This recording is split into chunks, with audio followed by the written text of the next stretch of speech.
বাংলাদেশে কখনো ইসলামী চরমপন্থার উত্থান হয়নি এবং ভবিষ্যতেও এমন কোনো সম্ভাবনা নেই বলে বার্তা দিয়েছেন প্রধান উপদেষ্টার প্রেস সচিব শফিকুল আলম। তিনি বলেন, পশ্চিমা সাংবাদিকরা যখন বাংলাদেশে ইসলামী চরমপন্থা নিয়ে আশঙ্কা প্রকাশ করেন তখন প্রায়শই তাদের বাংলাদেশি সমাজ সম্পর্কে গভীর ধারণার অভাব থাকে। কেবল ধর্মীয় জনসংখ্যার কারণে বাংলাদেশকে আফগানিস্তান, পাকিস্তান কিংবা সিরিয়ার মতো দেশগুলোর সঙ্গে মিলিয়ে ফেলা একটি গুরুতর ভুল উপস্থাপনা। শুক্রবার সামাজিক যোগাযোগ মাধ্যম ফেসবুকে দেওয়া এক পোস্টে তিনি এসব কথা বলেন।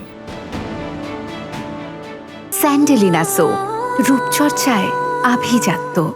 শফিকুল আলম বলেন, পশ্চিমা সাংবাদিকরা বাংলাদেশে এসে এই মুসলিম সংখ্যাগরিষ্ঠ দেশটি ইসলামী চরমপন্থার আস্তানা হয়ে উঠছে বলে সতর্ক করা ফ্যাশনে পরিণত হয়েছে।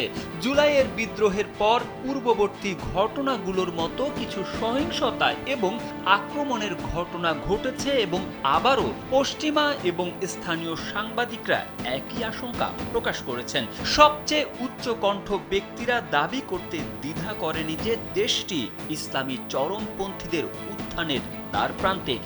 সর্বোপরি সাংবাদিকতায় ভয়ই সবচেয়ে বেশি বিক্রি হয়, আর যখন কয়েকটি ঘটনা একটি নির্দিষ্ট প্যাটার্নের সঙ্গে খাপ খায় তখন ভয়ের আখ্যানটি অপ্রতিরোধ্য হয়ে ওঠে।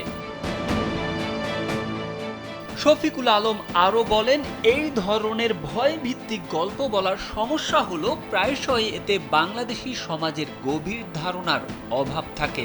এটি প্রায় 92% মুসলিম এবং 99% বাঙালির দেশ, তবে এটি একচেটিয়া নয়। একই পরিবারের মধ্যে আপনি একজন ধর্মনিরপেক্ষ নাস্তিক, একজন তাবলিগ ভক্ত, একজন সুফি সাধক এবং এমনকি একজন নারীবাদীও খুঁজে পেতে পারেন। বাংলাদেশি সমাজ তার নিজস্ব অধিকারে অনন্য। কেবল ধর্মীয় জনসংখ্যার কারণে আফগানিস্তান, পাকিস্তান বা সিরিয়ার মতো দেশগুলোর সঙ্গে একত্রিত করা একটি গুরুতর ভুল উপস্থাপনা। প্রেস সচিব বলেন, পশ্চিমা সাংবাদিকরা যারা এখানের কোনো ঘটনা নিয়ে রিপোর্ট করতে আসেন তাদের প্রায়শই বাংলাদেশের সমাজের গভীর প্রেক্ষাপট বা ঐতিহাসিক দৃষ্টিভঙ্গির অভাব থাকে। তারা সাধারণত ধরা বাঁধার সময়সীমার মধ্যে থাকেন। গল্প লেখার জন্য মাত্র কয়েকদিন সময় থাকে। তারা যাদের সাথে কথা বলেন তাদের বেশিরভাগই ক্ষুদ্র কণ্ঠস্বর বা স্বঘোষিত বিশেষজ্ঞ যারা কোনো এজেন্ডা এগিয়ে নেওয়ার জন্য সূক্ষ্মভাবে কাজ করেন। তারা সেভাবেই বয়ান দেন যা তাদের স্বার্থ রক্ষা করবে। প্রেস সচিব বলেন, সাংবাদিকরা একটি জাতির ভালো দিকগুলো তুলে ধরতে পারেন, আবার তারা ক্ষতিকর মিথ্যাকেও শক্তিশালী করতে পারেন।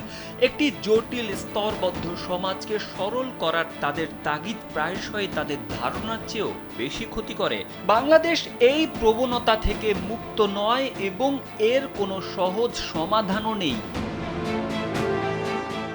তারেক আহমেদ, কালবেলা।